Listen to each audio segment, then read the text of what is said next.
Hello everyone, welcome back on my channel. So 12th students, मैं आपके सामने फिर हाजिर हूँ बिजनेस स्टडी की एक और नई वीडियो के साथ। जैसा कि आपको पता है, बिजनेस स्टडी में हम डिस्कस कर रहे थे chapter number 4 planning. Student, last class के अंदर हमने प्लानिंग की मेरिट डिमेरिट फीचर्स के बारे में पढ़ लिया था और इसकी इम्पोर्टेंस क्या होती है वो सब भी हमने डिस्कस कर लिया था।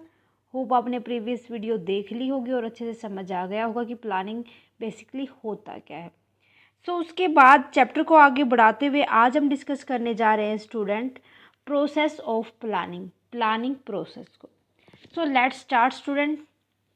ये हमारे प्रोसेस के 7 पॉइंट्स हैं जिनको हम हर एक को अच्छे से डिस्कस करेंगे कि सेटिंग ऑब्जेक्टिव होता क्या है, डेवलपिंग प्रीमाइजेस क्या क्या है, identify alternative course of action क्या है, इवेल्यूशन अल्टरनेट कोर्सेज क्या क्या होंगे, सेलेक्टिंग एन अल्टरनेटिव क्या होगा, इम्प्लीमेंटिंग द प्लान क्या होगा, फॉलोइंग अप एक्शन क्या है। हर एक स्टेप को हम सीरीज वाइज पढ़ने वाले हैं। Let's start with first, setting objective. But जब भी हम प्लानिंग करने जाते हैं तो सबसे पहले हम अपने दिमाग में एक ऑब्जेक्टिव सेट कर लेते हैं कि हमने क्या ऑर्गेनाइजेशन बनानी है, कि ऑर्गेनाइजेशन के अंदर हमें काम क्या करना है, उसका गोल क्या होगा हमारी ऑर्गेनाइजेशन का। ओके, ये सब हम डिसाइड कर लेते हैं जो हमारा फर्स्ट स्टेप होता है उसी के अंदर, क्योंकि जब पहले हम ऑब्जेक्टिव सेट करेंगे फिर ही तो उसके ऊपर काम करेंगे, है ना। तो specify the goal that the company wishes to attend. Specify कर लेते हैं कि किसी भी कंपनी का गोल क्या होगा। Establish goal for all over organisation. जो हमने एक बार गोल बनाया है वो हम ये नहीं कि एक स्पेशल डिपार्टमेंट के लिए बनाएंगे, बल्कि ये हमारी जितनी ओवरऑल ऑर्गेनाइजेशन है उसके लिए ही बनाया जाएगा।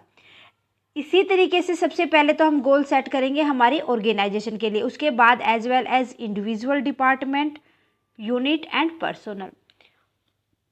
उसके बाद हम फिर जो डिपार्टमेंट के लिए गोल सेट करेंगे, हर एक यूनिट के लिए गोल सेट करेंगे और हर एक पर्सनल इंडिविजुअल एम्प्लॉय के लिए या हर एक पर्सन के लिए गोल सेट करेंगे।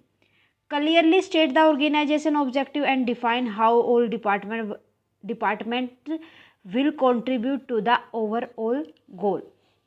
उसके बाद जो हमने गोल सेट कर लिया हर एक के लिए, तो उसके बाद हमारी ऑर्गेनाइजेशन का ऑब्जेक्टिव क्या होगा और वो हम डिफाइन करके चलेंगे कि उस ऑब्जेक्टिव को हम अलग अलग डिपार्टमेंट में किस तरीके से कंट्रीब्यूट करेंगे, जो ऑल ओवर हमारा गोल है ऑर्गेनाइजेशन के लिए उसको। ठीक है।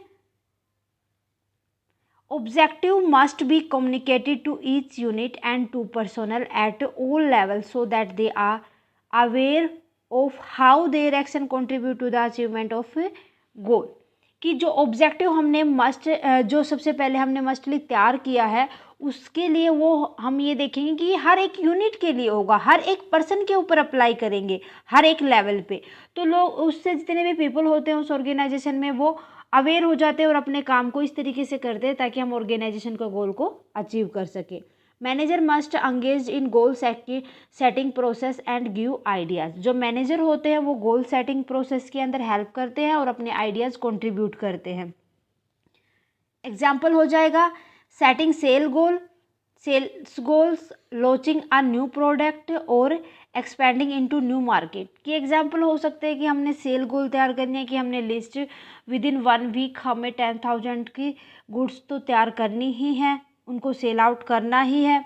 उसके बाद हम कोई भी नया प्रोडक्ट लेके आते हैं तो उसके रिगार्डिंग हम प्लानिंग करके चलते हैं, या हमें मार्केट के अंदर अपने प्रोडक्ट को एक्सपेंड करना है, ये सब हम प्लानिंग करके चलते हैं। ठीक है।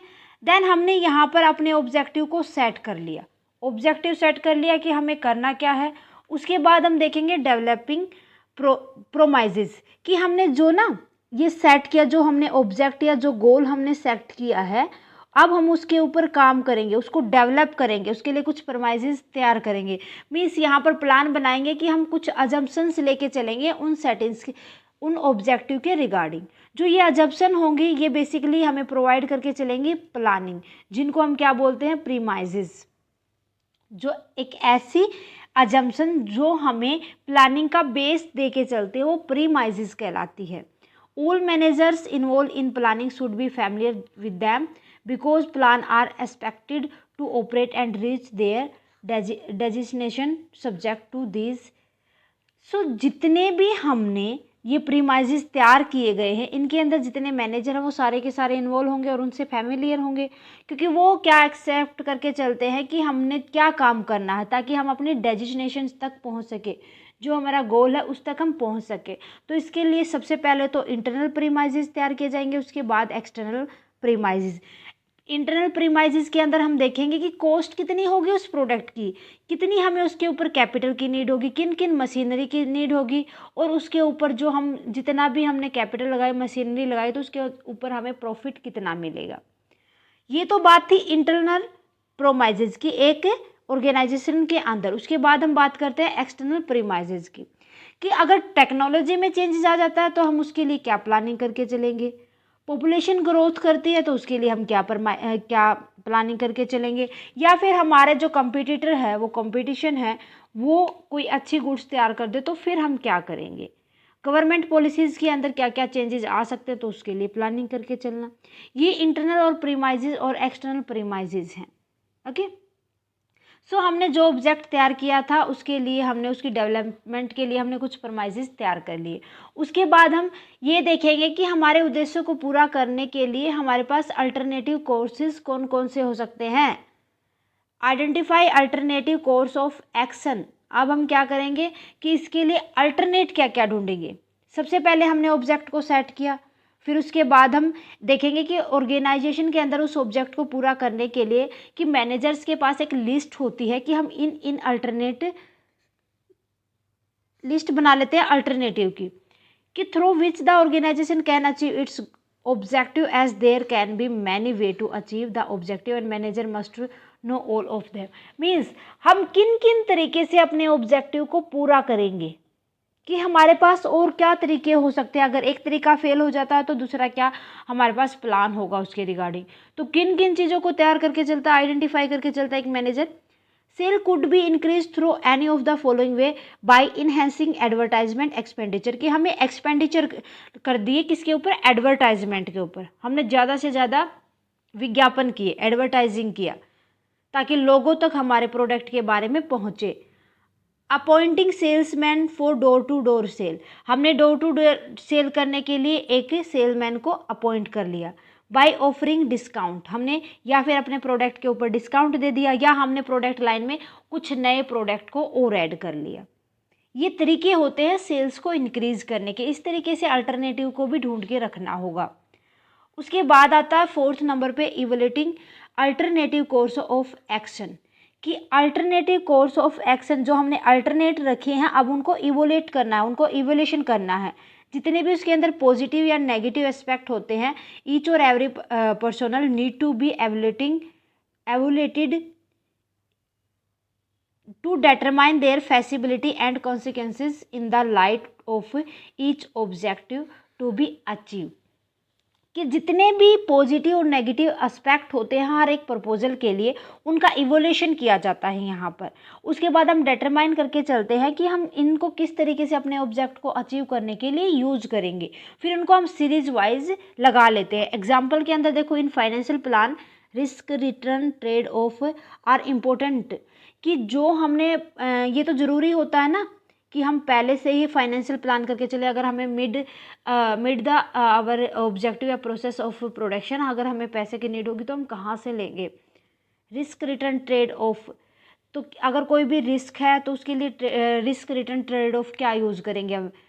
रिस्कियर द इन्वेस्टमेंट, कि अगर हमने इन्वेस्ट कर दिया अगर उसके ऊपर हमें लॉस मिलेगा तो हम उस कंडीशन में क्या क्या देखेंगे, ये इवोल्यूशन करना होता है। हायर द रिटर्न, की रिटर्न क्या होगा, कोई भी चीज़ अगर हमने सेल आउट की है तो इन्वेस्ट किया है तो। The evaluate such proposal detail calculation of earning tax earning per share ETC should be done. यहाँ पर हम देखते हैं कि हम इन चीज़ों को जो इवोलेट करके चलते हैं उसके साथ ये भी देखते हैं कि अगर हमारे पास जो हमने टोटल टैक्स को या हमने अर्निंग पर शेयर के ऊपर या हमने टोटल हमारे बिजनेस की अर्निंग कितनी है उसको कैलकुलेट करना है, किस तरीके से करेंगे, ये सब भी इवोल्यूशन यहाँ पर लेके चलते हैं। क्लियर है। देन उसके बाद आता है 5th नंबर पे सिलेक्टिंग द बेस्ट अल्टरनेट। भाई हमने सबसे पहले ये देख लिया हम किस तरीके से अपनी सेल को इंक्रीज करेंगे, उनमें से एक बेस्ट जो हमें लगेगा वो हम डिसाइड कर लेंगे। Real point of decision making, best plan has to adopt and implemented. हमने बेस्ट प्लान यहाँ पर लेंगे। सो हमारे पास जो बेस्टेस्ट प्लान होगा सबसे पहले हम वही यहाँ पर लेते हैं, उसी के ऊपर हम उसको डिसाइड करते हैं। उसके बाद हमने उसको अडॉप्ट कर लिया, इम्प्लीमेंट कर लिया। द आइडियल प्लान, कि जो हमने प्लान यूज किया वो हमारे लिए आइडियल होना चाहिए, वो मोस्ट फैसिएबल होना चाहिए, प्रॉफिटेबल होना चाहिए, लीस्ट नेगेटिव कॉन्सिक्वेंसेस उसके अंदर होने चाहिए। Most plan may not be subjected to mathematical analysis, कि जितने भी प्लान होते हैं वो ऐसा नहीं कि हम उसको मैथमेटिकली उसको हम ये करके चले कि उसमें मैथमेटिक की प्रॉब्लम ये होती है ना, कैलकुलेशन वगैरह की, ऐसी हम कोई भी चीज़ें इन्वॉल्व नहीं करते, बल्कि ऐसी लेते हैं कि जो हमें डायरेक्टली उसका इफेक्ट दिखाए। In such cases subjectivity and managers experiences, judgement and institutions आएगा यहाँ पर। Institutions are important to select and most valuable alternative, कि यहाँ पर जो हमने जितने भी प्लान तैयार किए हैं वो क्या होने चाहिए कि रिलेटेड टू हमारे ऑब्जेक्ट होने चाहिए, और उसको जो रिलेट करके चलते वो एक्सपीरियंस पर्सन के साथ, मैनेजर वगैरह बहुत ही एक्सपीरियंस के होने चाहिए, और उनके ऊपर जो जजमेंट, जिनको जज करने वाले बंदे भी बहुत ही एक्सपीरियंस वाले होने चाहिए, ताकि हम उसको एक जो वैल्यूएबल, ये क्या है, valuable,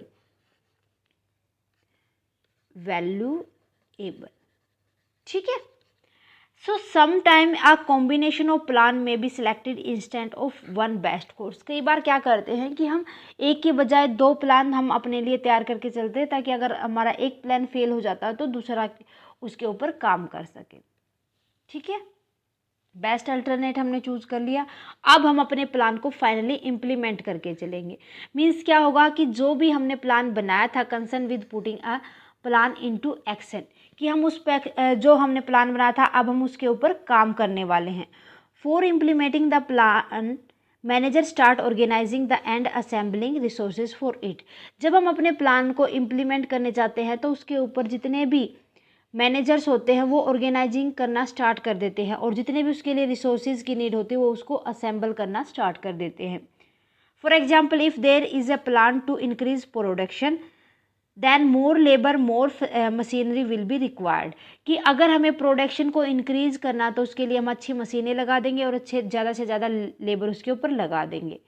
this step would also involve organizing for more labour and purchase of machinery. जो ये हमने प्रोसेस यूज़ की है कि प्रोडक्शन को इंक्रीज करना है, तो मैनेजर क्या करेगा, उसके लिए नई मशीनरी को खरीद लेगा और प्रोडक्शन को बढ़ा देगा, सॉरी लेबर को बढ़ा देगा, जिससे हमारा प्रोडक्शन इंक्रीज होगा। क्लियर है। अब हमने अपने प्लान को फॉलो अप करना है, एक्शन में लेके आना है कि भाई हमने प्लान तैयार कर लिया, सारी चीज़ें कर ली, प्लानिंग हमने कर ली, अब हम उसके ऊपर काम करेंगे फाइनली, जो कि ये लास्ट स्टेप होता है प्लानिंग की प्रोसेस का। क्लियर है। This involves monitoring the plan and ensuring that activity are perform according to the schedule, कि जो हमने प्लान बनाए थे, जो हमने प्लान को इम्प्लीमेंट किया था लास्ट स्टेप के अंदर, अब हम उसके ऊपर फाइनली काम करने जा रहे हैं, उस प्लान को मॉनिटरिंग करने जा रहे हैं और इंश्योर कर रहे हैं कि हमें उसके ऊपर कौन कौन सी एक्टिविटी को परफॉर्म करना है और उसके लिए एक शेड्यूल तैयार करना है। Whenever there are deviations from plans, immediate action has to be taken bring implementations according to the plan for make change in the plan। अगर कोई भी डेविएशन आते हैं हमारे प्लान के अंदर, हमें उसके लिए तैयार रहना चाहिए, हमें इमीडिएटली उसके लिए कोई और प्लान तैयार करना चाहिए और उसको इम्प्लीमेंट करना चाहिए जो हमारा पुराना प्लान था उसी के अकॉर्डिंग, और जितने भी चेंजमेंट की जरूरत होती है हमें उस प्लान के अंदर वो चेंजमेंट कर लेने चाहिए। क्लियर है। सो ये प्रोसेस थी हमारी प्लानिंग की। हम पहले ऑब्जेक्ट तैयार करते, फिर उसके बाद उसके लिए अल्टरनेटिव देखते हैं, अल्टरनेटिव देखने के बाद हम उसके लिए कोई भी प्लान इम्प्लीमेंट करते हैं, फिर उसको फॉलो अप करते हैं या एक्शन में लेके आते हैं। क्लियर है। सो ये थी हमारी प्रोसेस ऑफ प्लानिंग। होप आपको अच्छे से समझ आ गई होगी स्टूडेंट। आज के लिए बस इतना ही, मिलते हैं नेक्स्ट क्लास में with next topic of this chapter. आज की क्लास कैसे लगी प्लीज़ मुझे कमेंट सेक्शन में लिख दे। क्लास अच्छी लगे तो प्लीज़ लाइक और अदर स्टूडेंट के साथ ज़्यादा से ज़्यादा शेयर करें। अगर आप साया कॉमर्स क्लासेस पर नए हैं तो फटाफट से साया कॉमर्स क्लासेस को सब्सक्राइब कर ले बेल आइकन को दबा लें ताकि आने वाली क्लास की नोटिफिकेशन आपको मिल सके। Thank you very much student, bye bye and take care.